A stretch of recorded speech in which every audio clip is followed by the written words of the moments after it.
আমি কখনো কাউকে মন থেকে সরিয়ে দেইনি।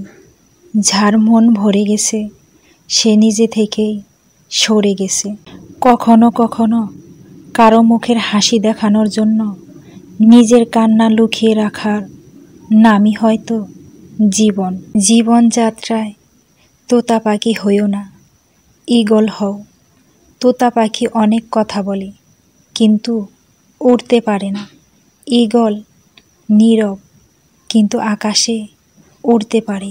যারা ব্যস্ততার অজুহাত দেখায় তারা আসলে দূরে থাকতে চায়। মূল্যহীন রূপের চেয়ে কালো মনের মানুষটাই অধিক শ্রেয়। সেই হাত সর্বদা পবিত্র, যে হাত প্রার্থনার থেকেও সেবার জন্য বেশি উঠে। আগে খুব ভকভক করতাম, এখন চুপ থাকতে শিখে গেছি। আগে সবার সাথে থাকতে ভালোবাসতাম, এখন একা একা থাকতে শিখে গেছি। আগে হাসতে খুব ভালোবাসতাম, এখন হাসার আগে দুইবার ভেবে দেখি।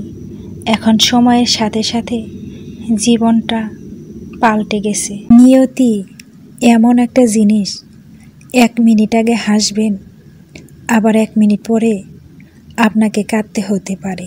আপনি খোঁজ না নিলে যারা ভুলেও খবর নেয় না তারা আপনার কেউ না। গুরুত্ব বোঝাতে চাইলে অনেক সময় দূরত্বের প্রয়োজন হয়। চিন্তা, ঋণ, প্রেম কেউ করতে চায় না, হয়ে যায়। রাগ বুদ্ধিকে গ্রাস করে। প্রচণ্ড মন খারাপ হলে 2-4 মিনিট ফোন দিয়ে কথা বলার মানুষ যদি আপনার জীবনে না থাকে তাহলে আপনি সত্যিই দুঃখী মানুষ। বয়স বাড়ে, আয়ু কমে, হাসির দৈর্ঘ্য ছোট হয়, সম্পর্কের মোড়ে স্মৃতি ঘরে, এরই নামই জীবন বোধয়।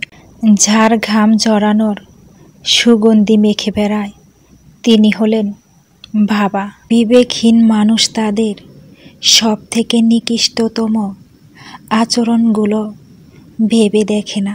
জীবন হলো জলের নৌকা, কখনো সুখের পাল তুলে, কখনো কষ্টের স্রোতে ভাসে, কখনো ছুটে যায় ভালোবাসার টানে, কখনো থেমে যায় অজানা অভিমানে। যে পৃথিবী তোমার এত প্রিয় সে পৃথিবী থেকে তুমি একদিন পালিয়ে বাঁচতে চাইবে।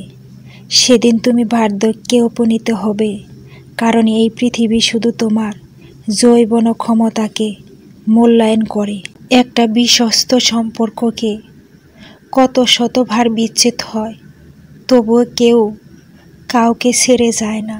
সম্পর্ক বলে কিছু হয় না। এখনকার দিনে স্বার্থের উপর সব কিছু নির্ভর করে।